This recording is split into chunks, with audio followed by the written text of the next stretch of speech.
பாடி கார்டுக்கு ஸ்லைட்டா டவுட் வந்துடுச்சு. நம்ம லீக்கும் கூட தான். நாங்க கேட்குற கேள்விக்கெல்லாம் ஏற்கனவே நீங்க ப்ரிப்பேர் பண்ணி ஆன்சர் பண்ற மாதிரி இருக்கே அப்படின்னு கேட்டதும் ஷெங்குக்கு என்ன சொல்றதுன்னு தெரியல. இதுக்கப்புறம் என்ன நடந்தது அப்படிங்கிறத கண்டினியூவா பார்த்துடலாங்க. அதுக்கு முன்னாடி என்னோட வாய்ஸ் ஓவர் நரேஷன் ஸ்டோரி எல்லாம் பிடிச்சிருந்ததுன்னா லைக் பண்ணிட்டு பாருங்க. அப்படியே உங்க ஃப்ரெண்ட் அண்ட் ஃபேமிலி கூட ஷேர் பண்ணிக்கோங்க. இது வரைக்கும் யாராவது சப்ஸ்கிரைப் பண்ண பார்த்துட்டு இருந்தீங்கன்னா மறக்காம சப்ஸ்கிரைப் பண்ணிக்கோங்க.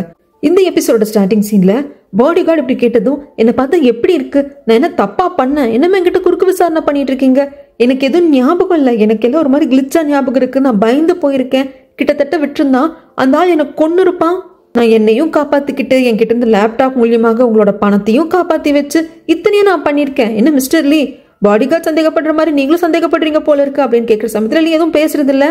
பாடி கார்டு வந்துட்டு சொல்றாங்க, இதை பாருங்க ஷெங், கொஞ்சம் கூலா இருங்க, நான் ஸ்டேஷனுக்கெல்லாம் போய் பேசிட்டு வந்திருக்கேன், அங்கே எல்லாரையும் அவங்க பிடிச்சிட்டாங்க, எல்லாரும் அடிப்பட்ட நிலைமையில தான் இருந்தாங்க, ஆனால் ஒருத்த மட்டும் அந்த கேங்கோட லீடர் மட்டும் இறந்து போயிருக்கான், அது எப்படின்னு தெரியல, ஆனால் அந்த ஆள் தான் உங்களை துரத்திட்டு வந்தான் அப்படிங்கிறது எங்களுக்கு தெரியும், நாங்கள் பார்த்தோம் இல்லையா, அதனால தான் கேட்குறோம், அவன் உங்களை கொல்ல அதை காப்பாற்றிக்கிறதுக்காக நீங்கள் அவனை தள்ளி விட்டுருந்தா கூட தப்பு கிடையாது, ஏன்னா எல்லாருக்கும் அவங்கவுங்க உயிர் தான் பெருசு, ஆனால் அந்த ஃபோன் எப்படி டக்குன்னு காணாமல் போச்சுன்னு நம்மளை தவிர்த்து அந்த இடத்துல வேறு யாரும் இல்லை, அதனால தான் அப்படின்னு ஆரம்பிக்கிறதுக்கு ஷெங் இருந்துட்டு அது எனக்கு தெரியாதுங்க, அதை பற்றி எனக்கு எதுவும் தெரியாது, வேணா அந்த கேங் லீடர் தான் செத்துப்பட்டான்னு சொன்னீங்களா, அவனை எழுப்பி விசாரிச்சுக்கோங்க அப்படிங்கிறாங்க. ஷெங் ரொம்ப பதட்டமா இருக்காங்க அப்படிங்கிறது அவருக்கு எதுவும் தெரியல அப்படிங்கிற மாதிரி இவங்களும் கொஞ்சம் நம்பிடுறாங்க. அதுக்கப்புறமாக லீயும் சரி பாடி கார்டும் இங்கிருந்து கிளம்பிடுவாங்க.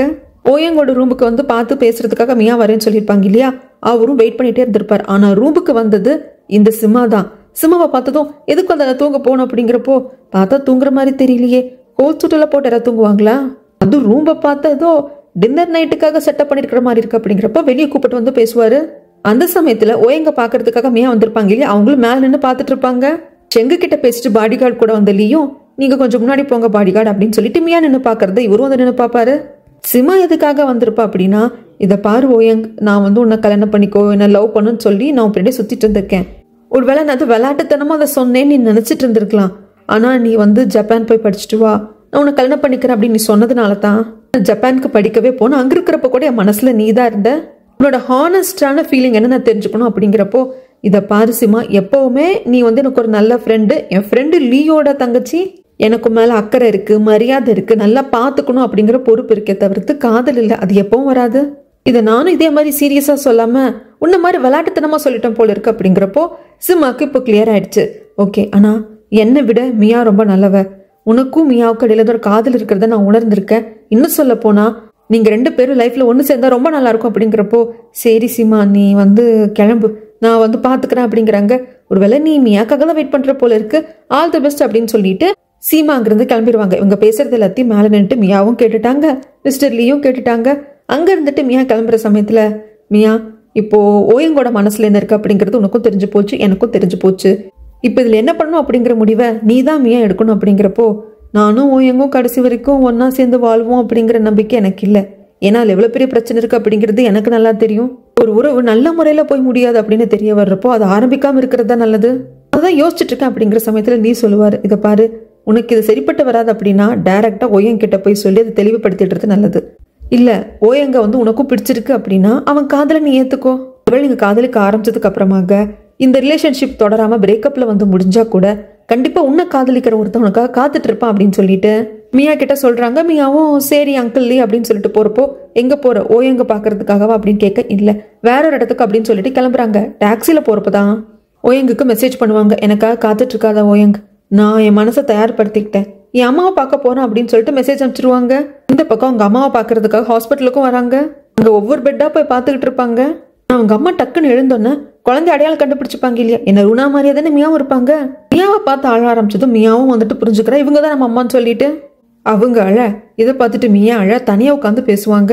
தன்னோட இன்னொரு குழந்தையும் பார்த்துட்டோம் அப்படிங்கிற சந்தோஷம் அந்த அம்மாவுக்கு. ஏமா என்ன அம்போன்னு விட்டு போனேன், எதுக்காக நான் ஆர்ஃபனேஜில் கொண்டே விட்டு போனேன் அப்படிங்கிறதுக்கு, இல்லை நீங்க ரெண்டு பேரும் பிறந்த சமயத்துல ரூனா மட்டும்தான் ஆரோக்கியமா இருந்தா, உனக்கு ஹார்ட்ல ஏதோ ப்ராப்ளம் இருந்தது, அதை ட்ரீட் பண்ற அளவுக்கு என்கிட்ட பணமும் இல்லை, என் கூட இருந்து உனக்கு ஏதாவது ஆயிடுமோ அப்படிங்கிற பயத்துல தான் ஆர்ஃபனேஜில் கொடுத்துட்டேன், நான் யாரும் நான் அடாப்ட் பண்ணாம இருந்தாலும் ஆர்ஃபனேஜ்ல குழந்தைங்களுக்கு இந்த மாதிரி ஏதாவது பிரச்சனை அப்படின்னா எப்படியாவது ஃபண்டு கலெக்ட் பண்ணி ஆப்ரேஷன் பண்ணி சரி பண்ண பார்ப்பாங்க இல்லையா, அதனால இதை பண்ண அப்படிங்கிறப்போ அது ஏத்துக்கவே முடியறது இல்லை மியாவால, அதுக்காக நீ பெத்த குழந்தைய விட்டு போயிருப்பியா, உன் கையில் இருக்கிறப்ப நான் செத்து போயிருந்தா கூட பரவாயில்ல, ஆர்ஃபனேஜ்ல விட்டு போனதுக்கு அப்புறமாக நான் எவ்வளவு வேதனைப்பட்டிருப்பேன் அப்படின்னு சொல்லிட்டு உனக்கு எப்படிமா புரிய வைக்கிறது, என்ன பெத்த தாயான உனக்கு தான் கருணை இல்லை, ஆனா ஆண்டவனுக்கு என் மேல கருணை இருந்தது, அதனாலதான் ஒரு நல்ல மனுஷனை என்னை அடாப்ட் பண்ணி வளர்க்கறதுக்காக அனுப்பிச்சு வச்சாங்க. அவர் என்ன நல்லபடியா வளர்த்தாரு. என்னோட ஹார்ட் ப்ராப்ளமை கூட ட்ரீட்மெண்ட் பார்த்து கியூர் பண்ண வச்சாரு. எனக்காக கடைசி வரைக்கும் கல்யாணம் பண்ணிக்காம இருந்தாரு. எனக்கு அம்மாக்கு அம்மா, அப்பாக்கு அப்பா, எல்லாரும் அவர் தான். அப்படிங்கிற சமயத்துல யாரும் அவர் பேர் சொல்லு, கண்டிப்பா நான் வந்து அவருக்கு நன்றி சொல்லியே தீரணும். அப்படிங்கிற சமயத்துல மியா வந்து அவங்க அப்பாவோட பேரை சொல்லுவா. அதை கேட்டது இவங்க ஒரு மாதிரி ஷாக் ஆயிடுவாங்க. என்னது அவரா அப்படின்னு சொல்லிட்டு, உனக்கு தெரியுமாமா அவரை? நான் யோசிச்சு கூட பார்க்கலையே, அவர் தான் உன்னை அடாப்ட் பண்ணியிருப்பாரு அப்படின்னு சொல்லிட்டு நான் நினைச்சு கூட பார்க்கல. எப்படிமா உனக்கு தெரியும் என்ன எதுன்னு கேட்கறதுக்கு இவங்கெல்லாம் ஒரே ஊர்க்காரங்களாம். அது மட்டும் இல்லாம மியாவோட அப்பா மியாவோட சொந்த அம்மாவை ஒரு தலையா காதலிச்சிருந்திருப்பாரு. இதை சொன்னது மியா இருந்துட்டு, அப்போ அடிக்கடி நான் விவரம் தெரிஞ்சதுக்கு அப்புறம் கேட்பேன், ஏன்ப்பா நீங்க கல்யாணம் பண்ணிக்கலன்னு சொல்லிட்டு, என்னை புரிஞ்சுக்கிட்ட ஒருத்திக்காக காத்துட்டு இருக்கேன்னு சொன்னாரு. அது நீங்க தானா? ஒருவேளை உங்களை மனசுல நினைச்சுக்கிட்டு தான் அவர் யாரையும் கல்யாணம் பண்ணிக்கல போல இருக்கு. அப்ப நான் உங்க பொண்ணுன்னா தெரிஞ்சு என்னை தத்தெடுத்து வளர்த்திருக்காரு. சரி அதெல்லாம் இருக்கட்டும், என்னோட சொந்த அப்பா யாரு, என்னோட பயாலஜிக்கல் ஃபாதர் யாரு சொல்லுமா? அப்படிங்கிறப்போ இவங்க அந்த வார்த்தையை கேட்டதும் உன் அப்பான்னு சொல்லிட்டு ஒரு மாதிரி ரொம்ப ரெஸ்ட்லெஸ் ஆயிடுவாங்க. தலையெல்லாம் வலிக்க ஆரம்பிச்சிரும். மியாக்கு ஒரு மாதிரி பயம் வந்துடும். உடனே டாக்டர் நர்ஸ்ன்னு கத்த ஆரம்பிச்சிருவா. அதுக்கப்புறமாக இவங்களுக்கு அடிக்கடி இப்படி ஆகும் இல்லைங்களா, திடீர்னு வந்து நல்லா நினைவோட ஞாபகமா இருப்பாங்க, உடம்பு சரியில்லாம போயிடும், பழசெல்லாம் மறந்து போயிடும். டாக்டர்லாம் வந்து ட்ரீட்மெண்ட் கொடுத்துட்டு இருக்காங்க. இதெல்லாம் ரூனா பார்த்துட்டு வந்து மியா கிட்ட சொல்லுவாங்க, நீ பயப்படாத, இது அடிக்கடி அம்மாவுக்கு நடந்துட்டு இருக்கிறது தான். எப்ப இருந்து இப்படி ஆகுது அப்படின்னு சொல்லி கேட்குற சமயத்துல, எனக்கு ஒரு 10 வயசா இருக்கிற பிறகு அம்மாவுக்கு இப்படி திடீர்னு ஆயிடும். அம்மாவை எப்படி காப்பாத்துறது, அதுக்கு காசு அப்படி இப்படின்னு சொல்லிட்டு காசுக்கு என்ன பண்றதுன்னு தெரியாம கடன் வாங்குறது, திருடுறது, இல்லீகல் பாக்ஸிங் பண்றது அப்படின்னு சொல்லிட்டு என் லைஃப் பாட்டுக்கு போயிடுச்சு. அதெல்லாம் ஒரு பிரச்சனையும் இல்லை, அம்மாவை நான் பாத்துக்கிறேன், நீ பத்திரமா சைனா போயிட்டு வா, நாங்களும் இங்க இருக்கிற எல்லா பிரச்சனையும் முடிச்சுட்டு அம்மாவோட சைனா வர பார்க்குறோம். அப்படிங்கிற சமயத்துல இவளோட டெபிட் கார்டு வந்துட்டு கொடுக்குறாமியா, இதை வச்சுக்கோ அப்படின்னு சொல்லிட்டு, வேண்டாம் ஏற்கனவே மிஸ்டர் லீ கொடுத்துருக்காரு அப்படிங்கிறதுக்கு. அங்கிள் லீ கொடுத்தது அவங்க சிஸ்டரான சிமாவையும் ஃப்ரெண்டான ஓயங்கையும் நீ காப்பாத்தினதுக்காக. ஆனா இது நான் சம்பாதிச்சு கொஞ்சம் கொஞ்சமா சேர்த்து வச்சிருக்கிற காசு, அம்மாக்காக நான் எதுவும் பண்ணது கிடையாது, ப்ளீஸ் மறுக்காம வாங்கிக்கோ, அப்பதானே கொஞ்சம் நிம்மதியா இருக்கும். அப்படிங்கிற சமயத்துல சரி ஆத்ம திருப்திக்காக வாங்கிக்கலாமே சொல்லிட்டு ரூனா வாங்கிக்கிறான். இப்படி தன்னோட பெத்த அம்மாவையும் ரூனாவையும் பார்த்துட்டு ஹாஸ்பிட்டல் விட்டு வெளியே வர்றப்போ ஓயங் வெயிட் பண்ணிட்டு இருப்பாங்க. ஓயங் நீ எங்க இங்க இப்படி அப்படிங்கிறதுக்கு, இல்ல எனக்கு உள்ளே வரணும்னு இருந்தது, ஆனா எந்த வார்டில் இருக்காங்கன்னு எனக்கு தெரியாது, கண்டிப்பா நீ பார்த்துட்டு வெளியே வருவே இல்லையா, அதுக்காக உனக்காக காத்துட்டு இருந்தா அப்படிங்கிறாங்க. 2 பேரும் கொஞ்ச நேரம் பேசி இருந்துட்டு அடுத்த நாள் எல்லாருமே ஃபிளைட் ஏறிடுறாங்க சைனாக்கு. சைனா வந்து ரீச்சும் ஆயிடுறாங்க. எல்லாரும் நல்லபடியா பார்த்ததுக்கு அப்புறமாக எல்லாருக்கும் நிம்மதியா இருக்கு. மிஸ்டர் லீயோட ஃபேமிலி, ஓயங்கோட ஃபேமிலி அப்படின்னு சொல்லிட்டு எல்லாரும் பார்த்துட்டு நிம்மதியாயிக்கிறாங்க. மியாவோட அப்பாக்கு மட்டும் இன்ஃபார்ம் பண்ணிருக்க மாட்டாங்க, அதனால மியாவை ரிசீவ் பண்றதுக்கு யாரும் வந்திருக்க மாட்டாங்க. லியோட ஃபேமிலி வந்து லியையும் சிமாவையும் ரிசீவ் பண்ணிட்டு போவாங்க. அப்போ மியாவை பத்தி தான் சிமா சொல்லிக்கிட்டே இருப்பா. அவ மட்டும் இல்லைன்னா நான் உயிரோடவே இருந்திருக்க மாட்டோமா, அவன் கடத்திட்டு போய் வச்சிருந்தப்ப எனக்கு பயங்கரமான ஹை ஃபீவர், நைட்டு ஃபுல்லா தூங்காம ஏதோ இந்த விரலுக்கு இடையில வந்து ஏதோ அக்குபஞ்சர் பாயிண்ட் இருக்கான், அதுல கரெக்டா ப்ரெஷர் கொடுத்தா ஃபீவர் குறைஞ்சிருமா, நைட்டு ஃபுல்லா அந்த பொண்ணு பண்ணிட்டே இருந்தா அப்படின்னு சொல்லிட்டு ஒரே மியா புராணம் தான். லீயே பாப்பார், என்னடா இந்த புள்ள இப்படி மாறிடுச்சு அப்படின்னு சொல்லிட்டு. அந்த மாற்றத்தை பெத்தவங்களால மட்டும் இருக்க முடியுமா? 2 பேருக்கும் நல்லா ஃபீல் ஆகுது, நம்ம பொண்ணு நல்லா மாறிட்டா அப்படின்னு சொல்லிட்டு. கண்டிப்பா ஒரு நாள் நான் மியாவை பார்த்து நன்றி சொல்லணும், என் பொண்ணை பத்திரமா என்கிட்ட கொண்டு வந்து கொடுத்ததுக்கு அப்படின்னு சொல்லிட்டு இருக்கிறப்போ ஷெங்க பிக்கப் பண்ணி தன் கூட கூட்டிட்டு வந்துட்டு இருக்கிறது ஈரா. ஷெங்க வந்து ஒரு மாதிரி மூடியா இருக்கிறதும் ஒரு மாதிரி இருக்கிறதையும் பார்த்து நோட்டீஸ் பண்றாங்க, என்னாச்சு ஏதாச்சுன்னு கேட்கறதுக்கு. ஷெங்க எதுவும் பதில் கொடுக்குற மாதிரியே இல்லை. இதை பாரு, நீ தாய்லாந்து போயிருந்த சமயத்துல நான் உன்னை காதலிக்கிறேன்னு சொன்னேன், அப்போ வந்து நீ என் கூட தான் இருந்த, அதுக்கப்புறம் நான் உன்கிட்ட எவ்வளவு ஸ்ட்ராங்கா இருக்கேன் அப்படிங்கறது என் பேரண்ட்ஸ்க்குலாம் தெரிஞ்சு போச்சு. அவங்க நீ வந்ததுமே வீட்டுக்கு சாப்பிட கூப்பிட்டு வர சொன்னாங்க, நம்ம வீட்டுக்கு தான் போயிட்டு இருக்கோம் அப்படின்னு சொல்றாங்க. ஷெங்க வந்து ஈரா காதலிக்கிறது சுத்தமாவே சேர்மேனுக்கு பிடிக்கல. என்ன உன் பொண்ணு அவன் பின்னாடி இப்படி சுத்திட்டு இருக்கா அப்படிங்கிற சமயத்துல உங்க பையன் மட்டும் என்னவா அந்த மியா பொண்ணுக்கு கூஜால பிடிச்சிட்டு இருக்கா அப்படின்னு சொல்லிட்டு பதிலுக்கு பதில் பேசுறாங்க. எல்லாருமே வீட்டுக்கு சாப்பிட கூட்டிருப்பாங்க. மியா ஷெங் எல்லாரும் வந்திருப்பாங்க. ஷெங்க பத்தி உயர்வா பேசணும் அப்படிங்கிறதுக்காக, பாத்தீங்களாப்பா நமக்காக நம்ம ஃபேமிலியில என் தம்பிக்கு ஒரு பிரச்சனை அப்படிங்கிறப்ப அங்க போகிறதுக்கு ஷெங்கு தான் தயாரா இருந்தான். அங்க நிறைய பிரச்சனை ஏற்பட்டிருக்கு. அந்த கேங்க சேர்ந்த லீடர் ஷெங்க தான் வந்து அடிக்கிறதுக்காகவும் கொல்றதுக்காகவும் துடிச்சிருந்திருக்கான். ஷெங்க கிட்டதான் லேப்டாப் இருந்திருக்கு. அது மட்டும் இல்லாம நீங்க ஒரு அக்கௌண்டோட பாஸ்வேர்டு இதெல்லாம் கொடுத்துருந்தீங்க இல்லையா, அது எல்லாமே அந்த லேப்டாப்ல வந்துட்டு என்டர் செய்யப்பட்டிருந்திருக்கு. அது எல்லாத்தையும் பத்திரமா காப்பாத்திருக்காரு. எல்லாரும் பத்திரமா வர்றதுக்கு இவர் தாப்பா காரணம் அப்படிங்கிற சமயத்துல இதெல்லாம் பாக்குற ஓயங்குக்கு இது பயங்கரமான உருட்டா இருக்கு அப்படிங்கிற மாதிரி தான் பாத்துட்டு இருப்பாங்க. அந்த சமயத்துலதான் ஓயங்க விட்டு கொடுக்க முடியுமா மியாவை அப்பா கிட்ட சொல்றாங்க. அப்பா மியா மட்டும் சாதாரணம் இல்ல, இன்னும் சொல்ல போனா அங்க கிட்டத்தட்ட சிம்மாவுக்கு ஒரு அநியாயமே நடந்திருக்கும். அப்போ மியாவோட ட்வின் சிஸ்டர் அங்க வந்து காப்பாத்தினாங்க. அங்க போனதுக்கு அப்புறம் தான் மியாவுக்கு ஒரு ட்வின் சிஸ்டர் இருக்குதுன்னே தெரிய வந்துச்சு. அந்த டைம்ல மட்டும் ரூனா வரலன்னா ரொம்ப கஷ்டமா போயிருக்கும்பா. அவங்க வந்ததுனாலதான் அவனுங்களோட பிடியிலிருந்து நாங்க தப்பிச்சே வந்தோம், இல்லைன்னா நீங்க காசை கொடுத்துருந்தாலும் அவங்க எங்களை விட்டுருக்க மாட்டாங்க அப்படிங்கிற சமயத்துல இதெல்லாம் கேட்டுட்டு இருந்த ஈராவோட அம்மா, இதெல்லாம் பிளான் பண்ண மாதிரி இருக்கு. ஏமா நீ ஆர்ஃபனேஜ்ல தானே வளர்ந்த, உனக்கு ஒரு ட்வின் சிஸ்டர் இருக்கு அப்படிங்கிறது இவ்வளவு வருஷமா தெரியாதா?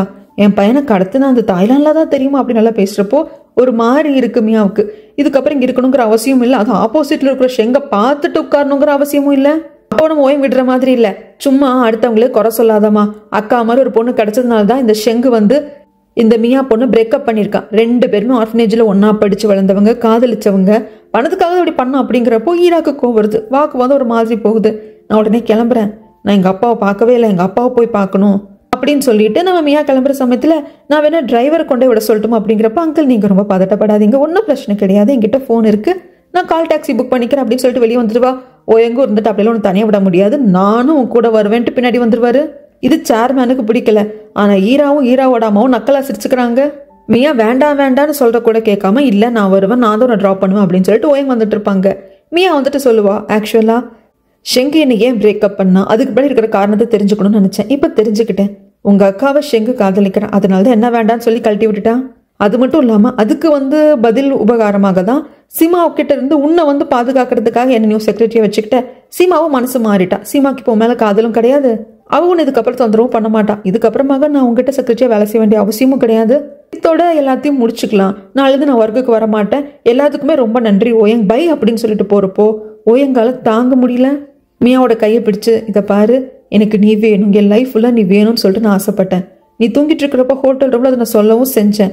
நீ தூங்கிட்டு இருந்தியா, கேட்டுட்டு தூங்கிட்டு இருந்தியாங்கிறதுல எனக்கு தெரியாது.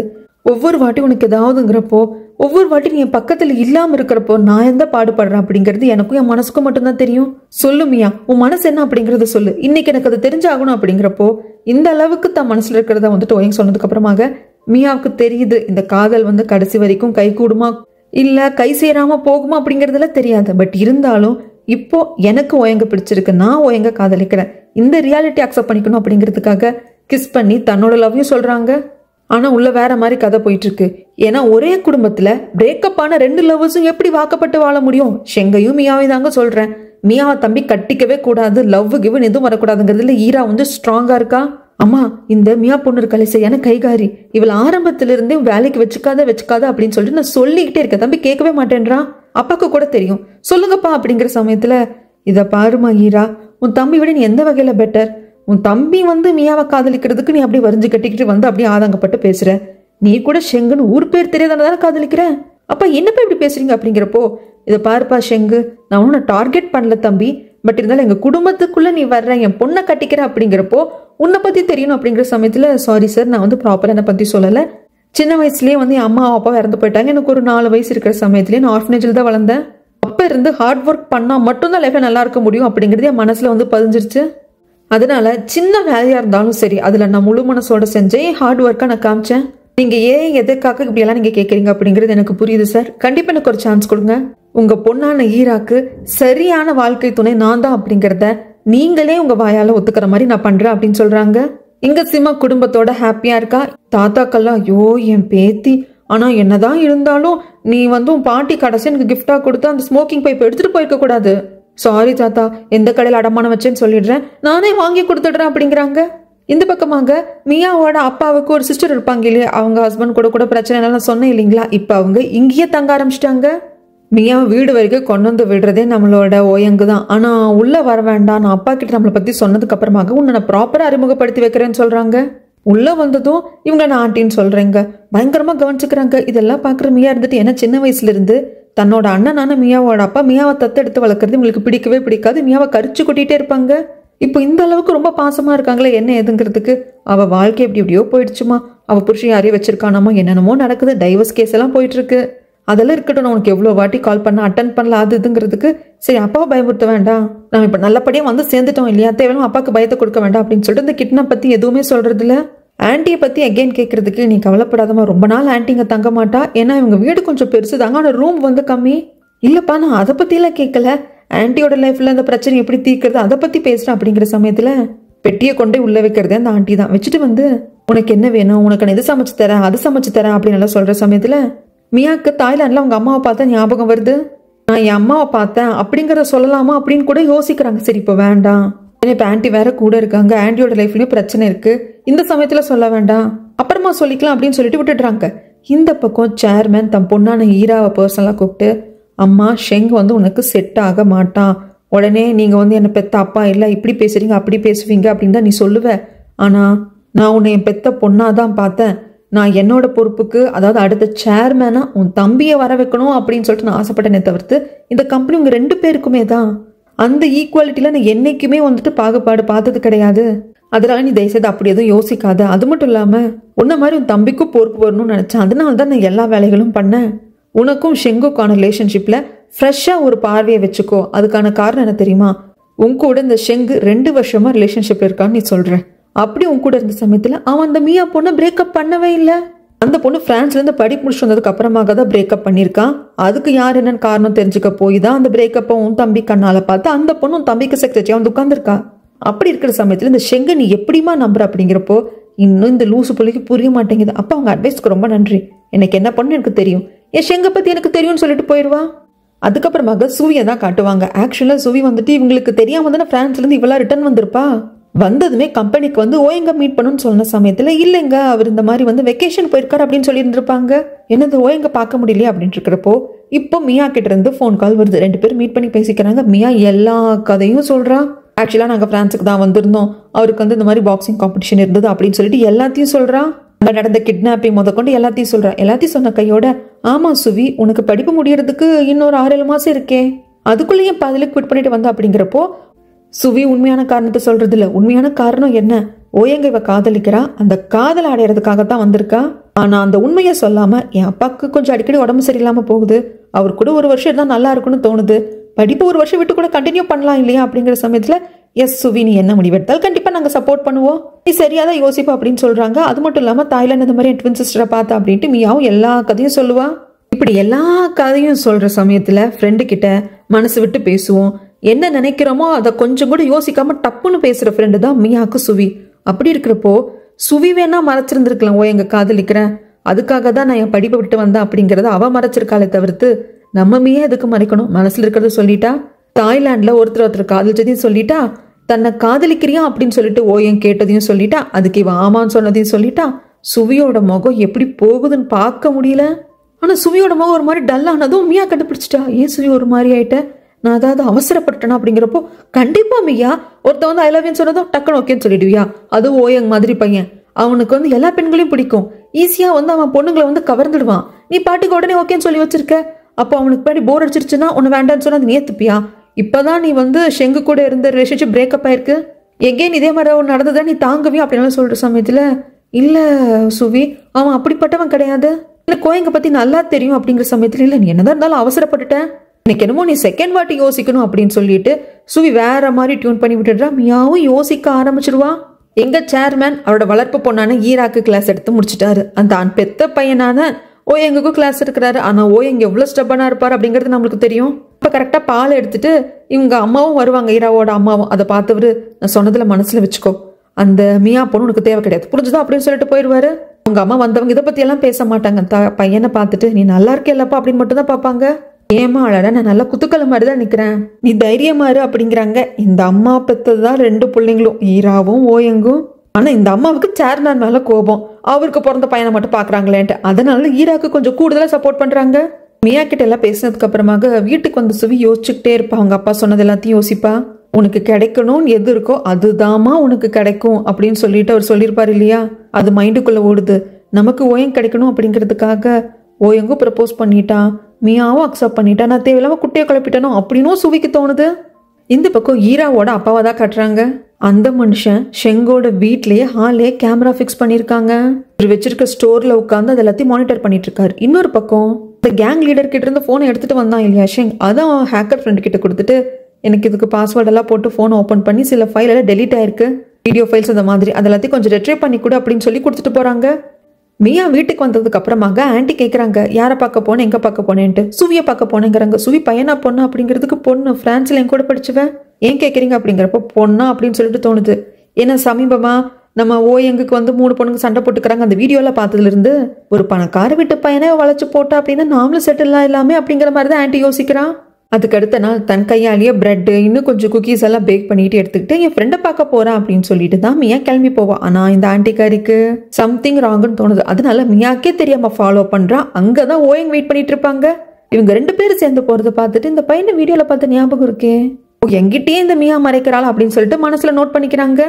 ஆஃபீஸ்ல வந்து இறங்குற சமயத்துல நாளையில இருந்து நீ ஒன்று என்னை பிக்கப் பண்ண வர வேண்டாம், நானே வந்துக்கிறேன், இது எனக்கு ஒரு மாதிரி இருக்கு அப்படிங்கிறப்போ கையை பிடிச்சிக்கிட்டு, இதை பாரு மியா, என் அக்கா ஈராவும் ஷெங்கும் பண்றதை பத்தி எனக்கு எதுவும் தெரியாது, அது அப்பாவுக்கு சுத்தமா பிடிக்கவே இல்லை, அப்பா அதை பத்தி பேசிடுவாரு, எங்கிட்டயும் தான் பேசினாரு, ஆனா நான் பண்றது தப்பு அப்படிங்கிறது எனக்கு தோணல, அது மட்டும் இல்லாம நான் யாரும் ஏமாத்தல, நீயும் பணக்கார பையன் கிடைச்சிட்டான் அப்படிங்கிறதுக்காக ஷெங்க ஏமாத்தல, எனக்கு நீ முக்கியம். ஒருவேளை எங்க அப்பா நீ இந்த கம்பெனி சொத்து பத்து வேணுமா இல்லை மியா வேணுமான்னு கேட்டா, அப்பா உங்க கம்பெனி சொத்து பத்தெல்லாம் நீங்க வச்சுக்கோங்க, எனக்கு மியா தான் வேணும், நான் உன் கூட தான் வருவேன், அதனால நீ கண்டதை போட்டு மனசுல குழப்பிக்காத, எங்க அம்மா அப்பா ஏதாவது பேசியிருந்தாங்கன்னா அதுதான் மனசுல வச்சுக்காத அப்படின்னு சொல்லிடுவாங்க. இதெல்லாம் யோசிக்கிறப்போ சுவி என்னமோ சொன்னா, இவன் வேற மாதிரி பையன், இவன் சும்மா ஐ லவ் யூ சொல்லுவான் அப்புறம் மாத்திப்பான்ட்டு, ஆனா இந்த அளவுக்கு சீரியஸா இருக்கானே ஓயங், நம்ம இந்த அளவுக்கு ட்ரூவா லவ் பண்றவங்க கிட்ட நாமளும் ட்ரூவா இருக்கணும், நம்ம யார் சொல்றதையும் கேட்கக்கூடாது, இவனை சந்தேகமும் படக்கூடாது, நம்ம மனசு பிரகாரம் என்னமோ அதுபடி நடக்கணும் அப்படின்னு மியா ஒரு முடிவுக்கு வரா. இந்த பக்கம் கம்பெனி தான் காட்டுறாங்க. ஷெங் வந்து ஃபினான்ஸ் டிபார்ட்மெண்ட்டுக்கு வந்துட்டு, எனக்கு அக்கௌண்ட்ஸ் டிபார்ட்மெண்ட்ல இருந்து உங்க டிபார்ட்மெண்ட்ல இருந்து சில ஃபைல்ஸ் வேணும், அது இந்த இயரோட ஃபைல்ஸ்ன்னு சொல்லி கேட்டுட்டு சீக்கிரம் ரெடி பண்ணி வைங்க அப்படின்னு சொல்லிடுவான்.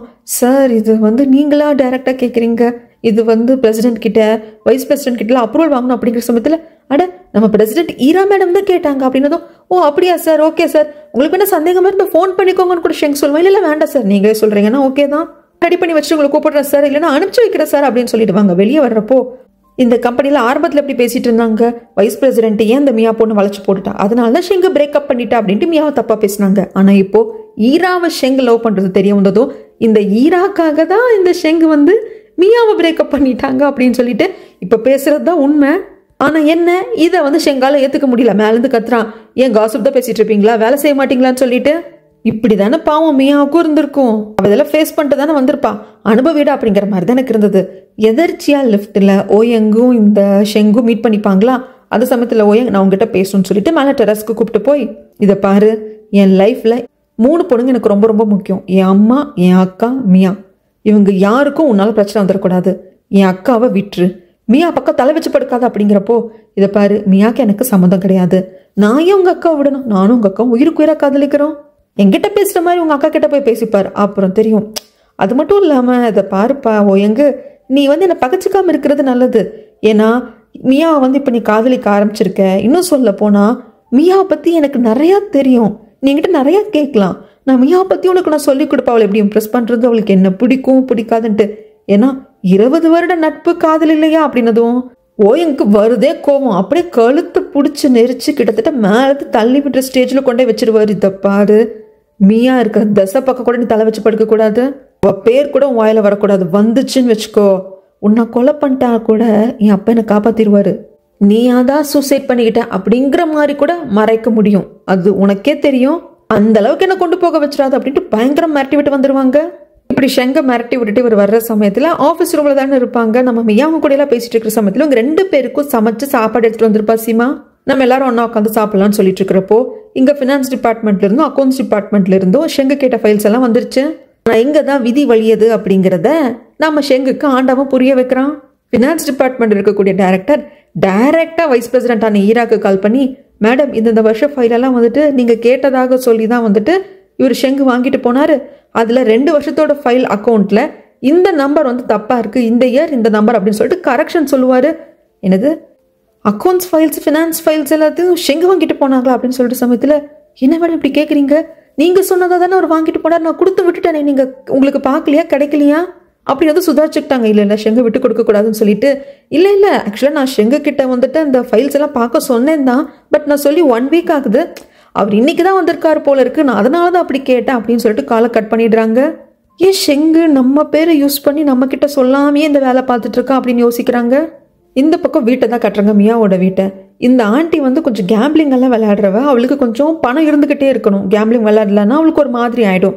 ஆனா பணம் கேட்டா இப்ப கிடைக்கிறது இல்ல, நீ தான் இங்க வீட்டுல இருக்கியம்மா, நான் தான் உன்னை பாத்துக்கிறேன், உனக்கு எதுக்கு எக்ஸ்ட்ரா பணம், அப்படியே வேணும்னாலும் 10,000 வச்சு என்னம்மா பண்ண போற அப்படின்னு சொல்லிடுவாரு இவங்க அண்ணன். என்ன பண்றதுன்னு தெரியல. ஆனா மியாவோட அப்பா அவரோட அந்த ஏடிஎம் கார்டு இது எல்லாத்தையும் ஒரு போட்டோக்கு பின்னாடி தானே வைப்பாரு, அப்படி ஒரு வைக்கிறத இந்த ஆண்டி நோட்டீஸ் பண்ணிருக்கா. நேர்மையா கேட்டா கிடைக்கல, கடைசியில் ஆட்டையதான் போடணும் போல இருக்குன்னு யோசிக்கிறான். ஈராவோட அப்பாவை பார்த்து பேசணும் அப்படிங்கிறதுக்காக ஸ்டோருக்கு ஷெங்கு வராங்க. நிறைய பேச வேண்டியது இருக்கு, வாங்க சாப்பிட்டே பேசலான்னு கூப்பிடுறாங்க. இந்த பக்கம் நான் என்னோட ஃப்ரெண்டான சுவிய பாக்குறதுக்காக போற சிமா நீயும் வா அப்படின்னு சொல்லிட்டு மியா கூப்பிட்டு போறா. இங்க 3 பேரும் வெளியே ஒரு பெரிய ரெஸ்டாரண்ட்ல உட்காந்து சாப்பிட்டு ஜாலியா கேர்ள்ஸ் டைம் என்ஜாய் பண்ணிட்டு இருக்காங்க. அந்த சமயத்துல கிளப்புக்கு வந்து ஒர்க் அவுட் பண்ணலாம் அப்படின்னு சொல்லிட்டு தான் ஓயங் வந்திருப்பாங்க. அங்கதான் மிஸ்டர் லீயும் வந்திருப்பாங்க. அந்த இடத்துல தான் நான் என் லவ் சொன்னதையும் அது மியா அக்செப்ட் பண்ணதையும் ஓயங் சொல்லுவாங்க. அவர் எந்த மாதிரி டைம்ல தெரியுங்களாங்க, 2 பேரும் சும்மா ஃப்ரெண்ட்லியா பாக்ஸிங் பண்ணிக்கலாம் அப்படிங்கிற சமயத்துல ரொம்ப சந்தோஷமா வந்து ஓயங் சொல்லுவாரு, நாங்க தாய்லாந்துல இருந்தப்பவே எங்க மனசளவுல ஒன்னாயிட்டோம், என் காதல மியா அக்செப்ட் பண்ணிட்டா அப்படின்னதும் இது சடார்னு ஏத்துக்கவே முடியல மிஸ்டர் லீயால. ஃப்ரெண்ட்லியா பாக்ஸிங் பண்ணலான்னு போனவரு அப்போ நம்ம மியாவை இழந்துட்டோம் அப்படின்னு சொல்லிட்டு தோணுது. மிஸ்டர் லீக்கு மியா மேல இருந்தது ஒருதலை காதல் தான். ஆனா மியாவும் ஷெங்கும் காதலிக்கிறாங்க. அது 20 வருட நட்பு காதல் அப்படிங்கிறது அவருக்கு தெரியும். அதனாலதான் இவர் காதல் வந்து மியா கிட்ட சொல்லியிருக்க மாட்டாங்க. ஆஃப்டர் ஷெங்குக்கும் மியாவுக்கும் பிரேக்கப் ஆனதுக்கு அப்புறமாக கூட அவசரப்படக்கூடாதுன்னு பொறுமையா இருந்திருப்பாரு. அவருக்கு என்னன்னா கண்டிப்பா ஓயங் லவ் சொன்னாலும் மியா வந்து அக்செப்ட் பண்ணிக்க மாட்டா. ஏன்னா ஈராவை ஷெங்கு காதலிக்கிறான். அதே வீட்டுல தன்னை பிரேக்கப் பண்ண ஷெங்கு முன்னாடியே எப்படி வந்து இவளால வாழ முடியும் அப்படிங்கிற மைண்டு தான் மிஸ்டர் லீக் இருந்திருக்கும். ஆனா மியாவும் அக்செப்ட் பண்ணிக்கிட்டா அப்படின்னு சொன்னதும் இவரால் அதை வந்து ஏத்துக்க முடியல. ஃப்ரெண்ட்லியா பாக்ஸிங் பண்ணலான்னு ஆரம்பிச்சவங்க பஞ்ச் ஸ்ட்ராங் ஆகுது. அதாவது நம்ம மிஸ்டர் லீயோட அந்த கோபம் வந்து அந்த பஞ்சிங்ல தெரியுது. பயங்கரமா பிளாக் பண்ணிடுவாரு. கிட்டத்தட்ட மிஸ்டர் லீயோட கையால வலிக்கவே ஆரம்பிச்சிடும். ஏன் இவ்வளவு ஸ்ட்ராங்கா வந்து டிஃபென்ஸ் பண்றீங்க, நம்ம ஃப்ரெண்ட்லியா தானே விளாண்டுட்டு இருந்தோம் லீ அப்படின்னு எல்லாம் சொல்லிட்டு ஓயன் கேட்பாங்க. சரி போதும், இதுக்கப்புறம் வந்து விளையாட வேண்டாம் அப்படிங்கிறதுக்கு இல்ல மறுபடியும் அப்படின்னு சொல்லிட்டு ஒரு மாதிரி கோவமா சொல்லுவாரு. இதெல்லாம் ஒரு பக்கம் நடக்கிறப்போ இங்க 3 கேர்ள்ஸ் ஒன்னா உட்காந்து சாப்பிட்டு இருந்தாங்க இல்லையா, அந்த சமயத்துல சிமா வந்துட்டு சொல்வா, எனக்கு ஓயங்க ஆரம்பத்துல பிடிச்சிருந்தது, நான் லவ் டார்ச்சர்லாம் கொடுத்தேன், ஆனா கடைசியில மேட் ஃபார் ஈச்சதுன்னு ஒன்று இருக்கு இல்லையா, அது மியாவுக்கும் ஓயங்குக்கும் தான் இருக்கு அப்படின்னு சொல்றப்போ இது சுவிக்கு சுத்தமா பிடிக்கல. சுவிக்கு இது பிடிக்கல. ஓயங்கையும் மியாவையும் ஒட்டுக்கா வச்சு பேசுறப்போ சுவி முகம் கடுகடுன்னு ஆகிறது சிமா நல்லா நோட்டீஸ் பண்ணிக்கிறான். அது மட்டும் இல்லாம சுவி கேட்கவே செஞ்சுடுவா, மியா அப்படி கன்ஃபார்மா தான் இருக்கே அப்படின்னு சொல்லிட்டு. சிமா கேப்பா, ஏன் அவ கன்ஃபார்மா இல்லாம என்ன, ஓயங்குக்கு என்ன குறைச்சல், 2 பேரும் ஜோடி பொறுத்த பிரமாதமா இருக்கு அப்படிங்கிறப்ப சுவிக்கு என்ன சொல்றதுன்னு தெரியல. அதையும் இந்த மரமண்டை மியாக்கு நோட்டீஸ் பண்ணுச்சோ இல்லையோ சிமா வந்து நல்லாவே நோட்டீஸ் பண்றா. சிமா வந்துட்டு மியா கிட்ட சொல்லுவா, ஆக்சுவலா நீ நிறைய ரூமர்ஸ் கேள்விப்பட்டிருப்பியே, ஓயங்குக்கு நிறைய கேர்ள் ஃப்ரெண்ட்ஸ் இருக்காங்க அப்படின்னு சொல்லிட்டு, அது எல்லாத்தையும் பரப்பி விட்டவளே நான் தான். என்ன சொல்ற அப்படின்னு சொல்லி கேட்கிறப்போ, ஆமா ஆக்சுவலா நான் வந்து ஓயங் மேல எப்படி உயிரா இருந்தேன் அப்படிங்கிறது உனக்கே தெரியும். நீ 2 வருஷம் ஜப்பான் போய் படிச்சுட்டு வா, நான் உன்னை கட்டிக்கிறேன்னு சொன்னா ஒரு வார்த்தைக்கு கட்டுப்பட்டு நான் ஜப்பானுக்கு போனேன். அந்த சமயத்துல வேற எவ கண்ணோ மேல பற்றக்கூடாது அப்படிங்கிறதுக்காக இந்த கேர்ள் ஃப்ரெண்ட் அந்த கேர்ள் ஃப்ரெண்ட் இந்த மாடல் கூட ஒன்னா இருக்கான், அந்த ஆக்ட்ரஸ் கூட ஒன்னா இருக்கா அப்படின்னு சொல்லிட்டு நான் தான் சும்மா வீசாட் ஃபேஸ்புக் அது இதுன்னு சொல்லிட்டு நான் அந்த ரூமர் எல்லாம் கிளப்பி விட்டேன். மற்றபடி நம்ம ஓயங்குக்கு ஒரே ஒரு காதல் தான் இருந்தது. அந்த மாடல் பொண்ணு அன்னைக்கு கூட வந்து நான் சண்டை போட்டனே, அந்த பொண்ணு கூட ஒரு 2 வருஷம் ரிலேஷன்ஷிப் இருந்தது. ஆனா அவங்க ஓயங்கோட அப்பா தான் வந்து அதுல தலையிட்டு என்னமோ பண்ணி விட்டுட்டாரு, அதுல பிரேக்கப் ஆயிடுச்சு. அதை தவிர்த்து மற்றதெல்லாம் ரூமர், நான் கிரியேட் பண்ண ரூமர் அப்படிங்கிறாங்க. இதுதான் சாக்கு அப்படின்னு சொல்லி பிடிச்சுக்குவா. பாத்தியா, இல்ல எதுக்கும் வந்து நீ கொஞ்சம் ஜாக்கிரதையா இரு, உன் லைஃப் தான் எனக்கு முக்கியம் பாத்துக்கோமியா அப்படிங்கிற சமயத்துல இப்பவும் சிமா யோசிக்கிறான், என்னடா இவ ரொம்ப தப்பா இருக்காளே அப்படின்னு யோசிக்கிறான். அதுக்கப்புறம் நல்ல திம்முன்னு சாப்பிட்டுட்டாங்க, நெஞ்சு வரைக்கும் இருக்கு. ஆச்சா என்னால முடியலப்பா, நான் ரெஸ்ட் ரூம் வரைக்கும் போயிட்டு வரணும், நீ வர்றியா மியா சுவி அப்படின்னு சொல்லிட்டு கேட்கறதுக்கு சுவி வரலன்னு சொல்லிடுவா. மியா நான் வரேன் அப்படின்னு சொல்லிட்டு வந்ததும் ரெஸ்ட் ரூமுக்கெல்லாம் வரல, ரெஸ்ட் ரூம் காரணத்தை சொல்லி இந்த சிமா பொண்ணு தான் கூப்பிட்டு வந்திருப்பா. இந்த சிமா பொண்ணுக்கு சுவி மேல சந்தேகம் வந்துருச்சு. சுவி நீ உன்னோட பெஸ்ட் ஃப்ரெண்ட் அப்படின்னு சொல்ற, ஆனா நான் உன்னை பத்தியும் ஓயங்க பத்தியும் சேர்த்து வச்சு பேசுறப்போ சுவி வந்து ஜெலஸ் ஆகுறா. அது மட்டும் இல்லாம நீ ஓயங்க எப்படியாவது கட் பண்ணி விட்டுணும், பிரேக்கப் பண்ணிடணும் அப்படிங்கிற மாதிரியே பேசுறா. இதை நீ நோட்டீஸ் பண்ணி அப்படிங்கிறப்போ, இதை பாரு சினிமா, நானும் அவளும் பிரான்ஸ்ல படிச்சப்ப இருந்து ரொம்ப திக் ஃப்ரெண்ட்ஸ். அவ ரொம்ப நல்ல பொண்ணு, பணக்கார திமிர என்கிட்ட காட்டாம உண்மையான நட்போட என்கிட்ட பழகினவ. அவ என் மேல வந்து கொஞ்சம் ஓவர் அக்கறையா இருப்பா. அதனாலதான் ஏற்கனவே ஷெங்க நம்பி ஏமாந்த மாதிரி ஓயங்கையும் நம்பி நான் ஏமாந்துடக்கூடாதுங்கிறதுக்காக சொல்றான். தப்பா எடுத்துக்காத அப்படிங்கிறப்போ, இதை பாரு நான் அப்படி தப்பா எடுத்துக்கல, ஜெலஸ் அப்படிங்கிறது அவ ஓயங்க காதலிக்கிறா போல இருக்கு ஒன் சைடா, அதுலதான் வர்றது ஜெலஸ். அவ உன் மேல அக்கறைப்பட்டு பேசினா அதுக்கு பேர் ஜெலஸ் கிடையாது, ஃப்ரெண்டு மேல இருக்கிற அக்கறை. நீ உன் லைஃப்ல தவறான பாதையை மறுபடியும் தேர்ந்தெடுத்துடக்கூடாது அப்படிங்கிற அக்கறை. அந்த அக்கறை அது எப்படி தெரியும் அப்படிங்கிறதும் எனக்கு தெரியும் மியா. அது மட்டும் இல்லாம ஓயங்க யாராவது காதலிக்கிறாங்க, இல்ல ஓயங்க யாராவது காதலிக்கிறான் அப்படின்னா என்னை தவிர வேற யாரால அதனால ஈஸியா கண்டுபிடிக்க முடியும், நீயே சொல்லுங்கிறப்ப மியா இருந்துட்டு அது ஓகே அது எனக்கு புரியுது, ஆனா நீ சுவியா அப்படி நினைக்க கூடாது. இதை பாரு, நான் ஓயங்குக்கு நிறைய கேர்ள் ஃப்ரெண்ட்ஸ் எல்லாம் இருந்தது, அவன் ஆக்ட்ரஸ் கூட எல்லாம் ஒன்னா இருந்தான், அந்த மாடல் இந்த மாடல்னு சொன்னப்போ பாத்தியா அந்த பையன் வேண்டாம் நீ பிரேக்கப் பண்ணிடு அப்படின்னு சடார்னு சொன்னான். ஆனா அந்த மாதிரி ஆன்லைன்ல அந்த ரூமர் எல்லாம் வந்ததுக்கு காரணமே நான் தான் சொன்னதுக்கு அப்புறமாக கூட சுவி உண்மையான உன் ஃப்ரெண்டா இருந்து என்ன பண்ணணும், அப்பாடா என் ஃப்ரெண்டு காதலிக்கிறவன் வந்து எந்த ஒரு தப்பும் பண்ணாதவன் நல்ல பையன் தான் அப்படின்னு சொல்லிட்டு அவன் சந்தோஷப்படணும். அதுக்கு பதிலா அந்த ரூமர் எல்லாம் கிளப்பி விட்டவளே நான் தான் அப்படின்னு சொன்னதுக்கு அப்புறமாக கூட சுவி உன்னையும் எங்கேயும் கட் பண்ணி விடுறதுக்கே பாக்குறான். அது கொஞ்சம் யோசி. அது மட்டும் இல்லாம உனக்கும் சரி அந்த சுவி பொண்ணுக்கும் சரி 2 பேருக்கு ஒரே மாதிரி செயின் வாங்கி கொடுத்தான் இல்லையா ஓயங்கு. 2 பேரும் சிஸ்டர்ஸ் மாதிரி பழகுறீங்க, 2 பேருக்கு ஒரே மாதிரி கிஃப்டா கொடுத்தான்னு சொன்னான். ஆனா நீ போட்டிருக்க, அந்த சுவி பொண்ணு போட்டுக்கல. இப்படி எல்லாம் சொல்ற சமயத்துல மியாக்கி ஒரு செகண்ட் லைட்டா ஒரு டவுட் மண்டக்குள்ள எட்டி பாக்குது. பட் இருந்தாலும் இல்ல இப்படி எல்லாம் பேசக்கூடாது சிமா அப்படின்னதும் சரி நீ உன் நட்பு மேல நீ அவ்வளவு நம்பிக்கை வச்சிருக்கேன்னா இருக்கட்டும். மேபி என்னோட கெஸ் தப்பாவே இருக்கட்டுமே, நான் தப்பா இருக்கணும்னு ஆசையும் படுறேன், ஏதோ தோணுச்சுன்னு சொன்னா அப்படின்னு சொல்லிட்டு சரி இங்கே நான் ரெஸ்ட் ரூம் போயிட்டு வந்துடுறேன் அப்படின்ட்டு போகுவா. ஆனா அதுக்கப்புறமாக தான் மியாக்கு தோண ஆரம்பிக்கும். ஃபர்ஸ்ட் நம்ம சுமியை பார்த்தப்போ நிறைய விஷயங்கள் பேசிட்டு நான் வந்து என் ட்வின் சிஸ்டரை பார்த்தேன், அம்மாவை பார்த்தேன் அப்படின்னு தாய்லாந்து கதை எல்லாத்தையும் சொன்னதுக்கு அப்புறமாக எங்க காதலிக்கிறேன் அப்படின்னு சொன்னேன். அப்ப உடனே அவ ஏன் உடனே அவசரப்பட்ட அப்படிங்கிற மாதிரி தானே பேசினா. ஒருவேளை சிமா சொன்ன மாதிரி இருக்குமோ அப்படின்னு டவுட் வருது. ஆனா சுவி மேல இருக்கிற அளவு கடந்த நம்பிக்கையால சச்ச நாம தான் தேவையில்லாம கற்பனை பண்ணிக்கிறோம் அப்படின்னு அவளே கண்ட்ரோல் பண்ணிக்கிறான். இங்க இந்த ஆன்டிக்காரி எப்படியோ மியாவோட அப்பா பதுக்கி வச்சிருந்த பணம் ஏடிஎம் கார்டெல்லாம் எடுத்துக்கிட்டு எகெயின் கேம்பிளிங் விளையாட போயிட்டா. அவன் அது எதுவுமே தெரியாம தங்கச்சிக்கு கால் பண்ணி பார்த்துட்டு சரி வீட்டுக்கு வந்துருவா அப்படின்ட்டு ஒரு வெயிட் பண்ணிட்டு இருக்காரு. இந்த பக்கம் கிளப்ல இருந்து ஓயங் வீட்டுக்கு கிளம்பி வந்துட்டு இருப்பாங்க. அப்பதான் யோசிப்பாங்க ஏன் மிஸ்டர் லீ அப்படி நடந்துக்கிட்டாரு அப்படின்னா எகெயின் நான் வந்து ட்ரை பண்றேன், நான் ஃபைட் பண்றேன், வா நாம 2 பேரும் வந்துட்டு ஃபைட் பண்ணிக்கலாம் அப்படின்னு சொல்லிக்கிட்டே இருப்பாங்க. ஒரு ஸ்டேஜுக்கு மேல ஓயங்குக்கே புரிஞ்சிடும் ஏன் இன்னைக்கு இவ்வளவு அக்ரெசிவா இருக்கீங்க, அது மட்டும் இல்லாம நானும் மியாவும் காதலிக்கிறோம் அப்படின்னு சொன்னதுக்கு அப்புறமாக தான் உங்க முகமே மாறிச்சு, ரொம்ப அக்ரெசிவா நீங்க என்ன நினைச்சிட்டு இருக்கீங்க, அப்போ நீங்களும் வந்து மியாவை காதலிக்கிறீங்களா அப்படின்னு சொல்லிட்டு ஆரம்பத்துல ஃபர்ஸ்ட் அந்த ஹோட்டல் கடையில உட்காந்து பேசுறப்ப கூட மியா பொண்ணு வந்து ரொம்ப நல்ல பொண்ணு அழகான பொண்ணு சொல்லியிருப்பாங்க இல்லையா, அதெல்லாம் ஓயங்குக்கு ஞாபகம் வந்திருக்கும். அதனால இதெல்லாம் ஒரு மைண்ட்ல வந்துடுச்சு ஓயங்கோட மைண்ட்ல. லீ அவ என்னோட உமன் அப்படிங்கிறப்போ சைக்கோ மாதிரி பேசாத, நான் எதுவும் தப்பா சொல்லலையே, நீ நானும் ஃப்ரெண்டா இருந்தாலும் நீ எனக்கு பிரதர் மாதிரி அப்படி கண்ணா பின்னா நீ யோசிக்கிற அப்படின்னு லீ சொன்னாலும் லீயோட மனசுல ஒன் சைடா மியாவை பிடிச்சிருந்திருக்கு அப்படின்னு நம்மளோட ஓயங்குக்கு சென்ஸ் ஆயிடுச்சு. உடனே நம்ம போயிட்டு மியாவை பார்க்கணும் அப்படின்னு சொல்லி வந்துட்டு இருப்பாங்க. இங்க மியாவை வந்து டிரா பண்றதே வந்துட்டு சுவிதான். அந்த சமயத்துல சிமா சொன்னதெல்லாம் மனசுல இருக்கு மியாவுக்கு, அதை கேட்கவும் செஞ்சுடுறா. இந்த செயினை நீ போட்டுக்கல சுவி அப்படிங்கிறதுக்கு இல்ல நான் போட்டுக்கல, ஆக்சுவலா நீயும் ஓயங்கும் இப்போ லவ் பண்ணிட்டு இருக்கீங்க, அப்படி இருக்கிற சமயத்துல நம்ம 2 பேருக்கு ஒரே மாதிரி அவன் கிஃப்ட் கொடுத்துருக்கான், அது எப்படி என்னால போட்டுக்க முடியும் அப்படிங்கிறப்போ இது பாரு அது வேற இது வேற, அவன் நம்மளுக்கு கிஃப்ட் கொடுத்தப்போ நம்ம 2 பேரும் சிஸ்டர்ஸ் அப்படின்னு சொல்லி தானே சேமா கிஃப்ட் கொடுத்தா நீ போட்டுக்கணும் அப்படிங்கிறாங்க.